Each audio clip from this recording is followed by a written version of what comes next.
Sekira 100 oknum TNI melakukan pembantaian berdarah di Desa Selamat Desa Cinta Adil Kecamatan Sibiru-Biru Kabupaten Deli Serdang, Sumatera Utara pada Jumat 8 November malam.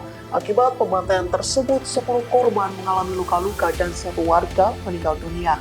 Komandan TNI setempat mengaku bertanggung jawab atas pembantaian tersebut. Dikutip dari Tribun Medan, kronologi kejadian disampaikan salah satu saksi mata yang juga warga setempat, yakni Herna. Ia mengatakan ratusan TNI berambut Jepang datang ke desanya dan melakukan pembantaian sekira pukul 22.30 waktu Indonesia Barat.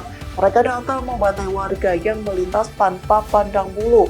Bahkan oknum TNI itu nekat mendobrak pintu rumah warga lalu menyeret hingga menghajarnya.